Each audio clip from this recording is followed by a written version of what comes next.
across the country, tackling the topics everyone is talking about online. Share, engage, and interact. This is Newsfeed Now. Hey, good Friday, everybody. Glad to have you here with us on Newsfeed Now on this November 20th. I'm Suzanne Bruner, and the countdown is on until Thanksgiving. Many of you starting vacation today or maybe figuring out plans for next week. I know it's tough trying to come up with ways to celebrate while all trying to stay safe. But we're in a time right now where many states are seeing a rise in cases and leaders are tightening up restrictions just to help stop the spread of COVID-19.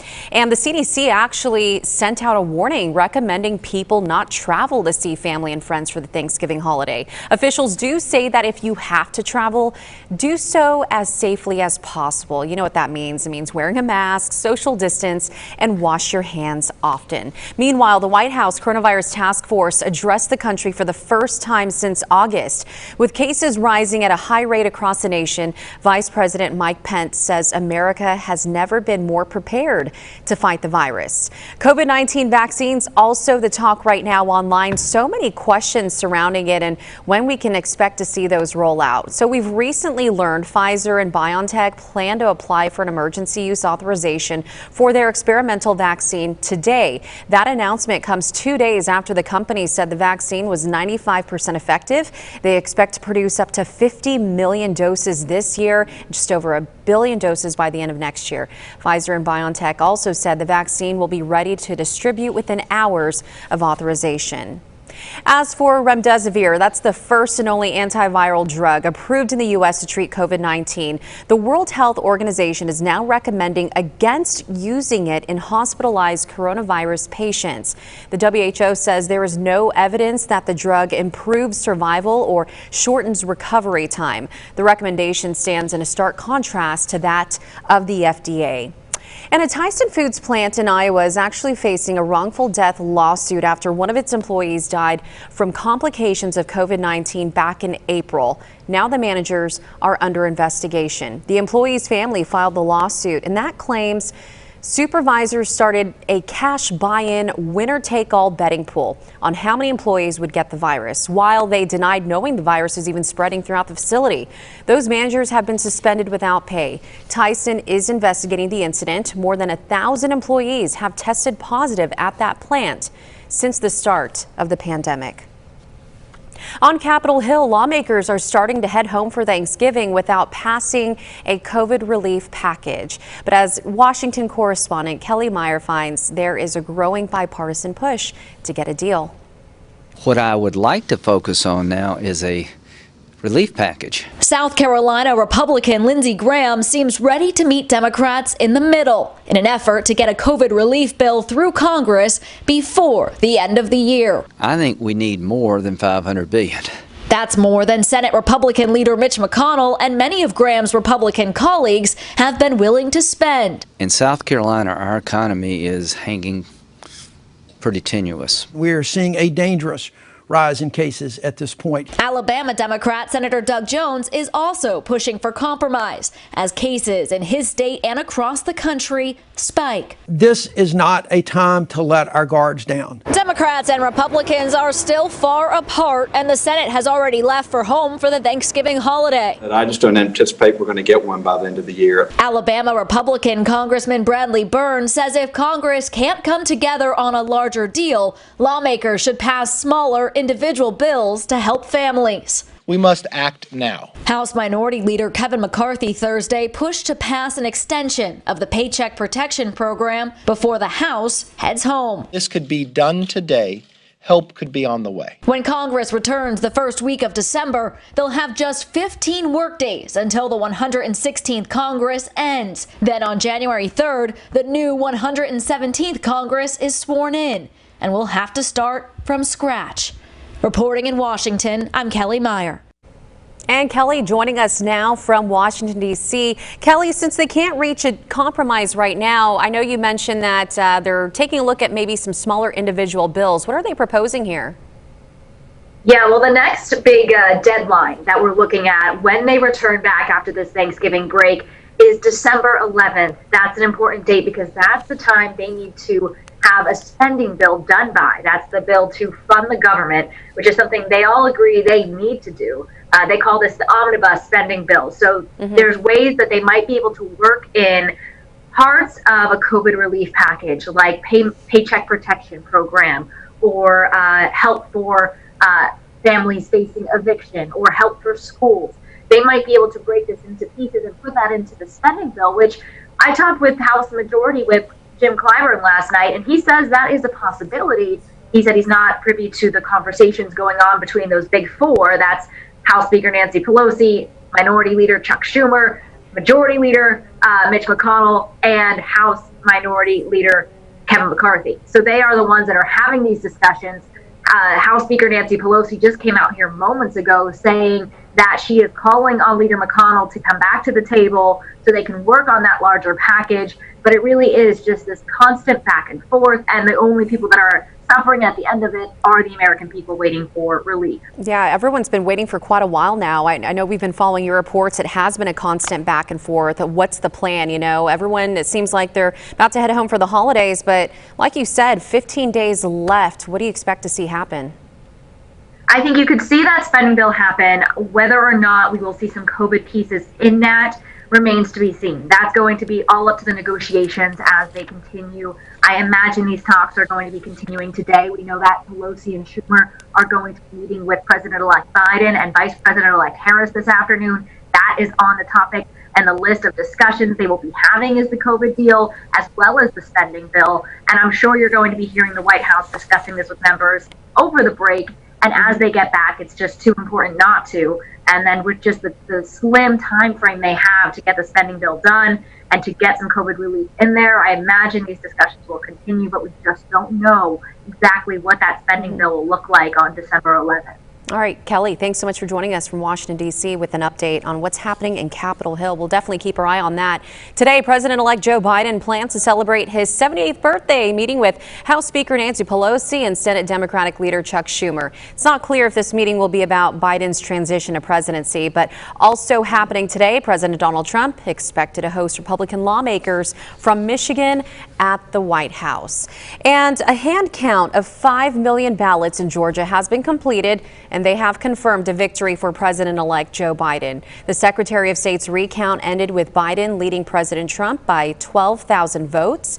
The hand recount is required by state law and was not in response to any suspected issues or recount requests. President Trump's personal attorney, Rudy Giuliani, claims widespread voter fraud across multiple states. That includes Pennsylvania and Michigan. They claim of a nationally coordinated effort to tamper with the presidential election.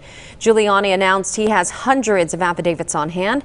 During yesterday's coronavirus briefing, President-elect Joe Biden said President Trump's refusal to accept the election result is irresponsible.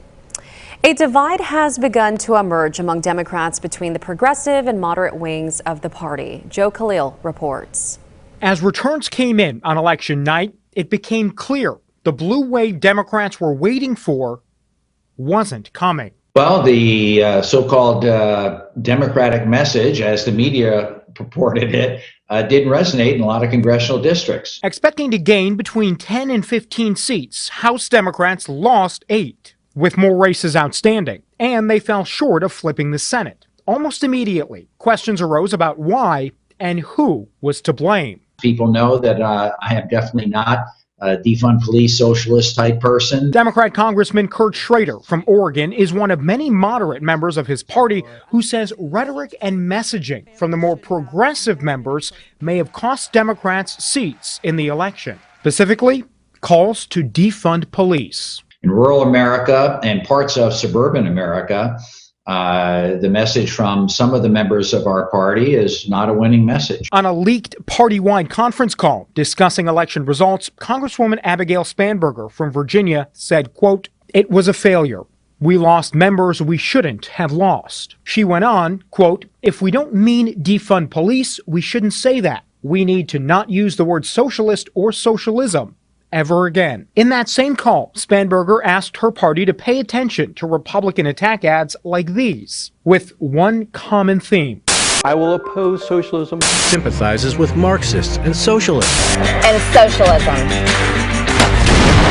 What happened on election night? Certainly the Trump voter came out, but when you look at where we lost, there are areas that are economically disconnected from the overall economy. Democrat Eric Swalwell from California says in those areas where Democrats lost seats, it's incumbent on his party to be more direct with voters about what most Democrats do and do not support. I don't believe in defunding the police. I don't believe in getting rid of ICE. And I actually think that's what most of my colleagues believe in. And yeah, exactly. Most of your colleagues are not for defunding the police, but the messaging itself seemed to be problematic. Yeah, and if Americans didn't understand that, then we need to make sure that they do. But I think looking back and fighting over it is not productive.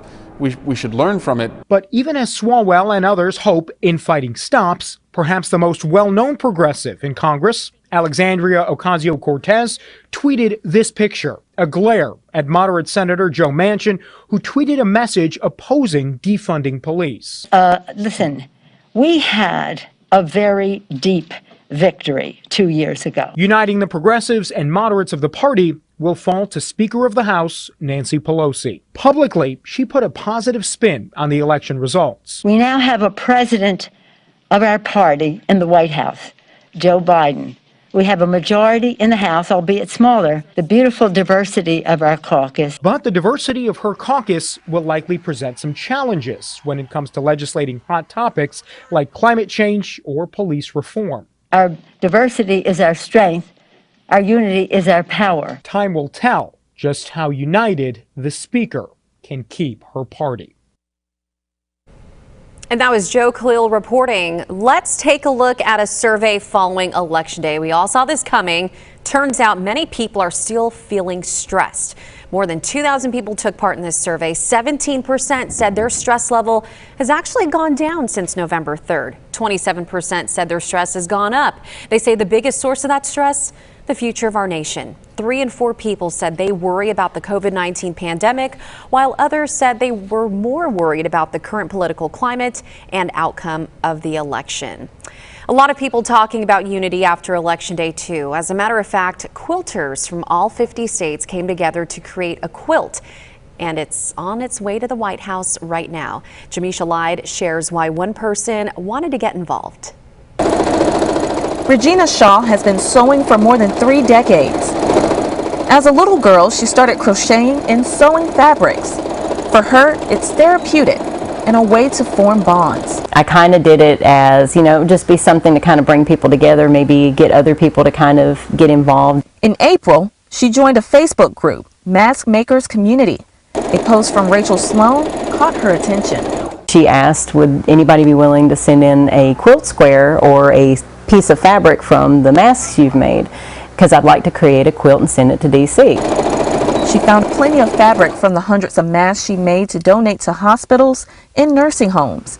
She wanted something special for this project to make sure North Carolina was properly represented. Some of this fabric. During a trip to the fabric shop, she found a rare piece of material with multicolored circles.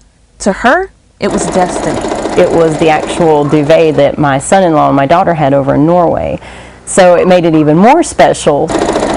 Months after making her square and sending it off, she heard nothing more about the project. Sometimes people do stuff with it.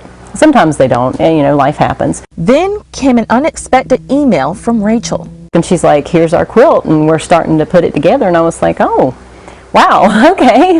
50 states sewn together symbolizes the unity we need across the country. We need a little love and a little caring and a little thinking with our hearts instead of our minds. That is really special right there to be a part of that. Along with the quilt, the Capitol Christmas tree arrived this morning in Washington, D.C. The holiday tree will be delivered on the west front of the U.S. Capitol. There it is. It's going to be planted in the ground to celebrate the Christmas season. Well, you may not be able to have Thanksgiving dinner with some of your loved ones this year, but you can share a meal. Thanks to DoorDash, it's offering gifting for Thanksgiving It's called gifting. It lets you send a holiday treat to friends, family. We're talking about apple pie to champagne or maybe some chicken noodle soup. All you have to do is open your DoorDash app, change the address to your recipient's location, choose send as a gift, and they'll be getting that delicious present. That's a genius idea. Well, if you're looking for the best deals this holiday season, there are some places offering some really good discounts. So Wallet Hub surveyed around 7,000 deals from 26 of the biggest stores in the nation. JCPenney will have the highest average discount of nearly 57% off. Macy's is close behind with an average discount of 56%. And Kohl's ranking in the third place with an average discount of 52%. So take advantage of those deals. Hey, before we go, if you need a Christmas tree, Walmart will now deliver fresh cut trees straight to your doorstep. It's even teaming up with Handy to offer a light installation service, make it easier for you. Both services are offered on Walmart.com. You can get a tree from 3 to 9 feet tall, but the light service is by appointment only online. You can get a tree in the range of $129 to $200. Walmart, always making it simpler for you. Well, thanks so much for joining us here on Newsfeed Now. Have a wonderful weekend and be sure to catch Newsfeed Now once again on this website Monday morning.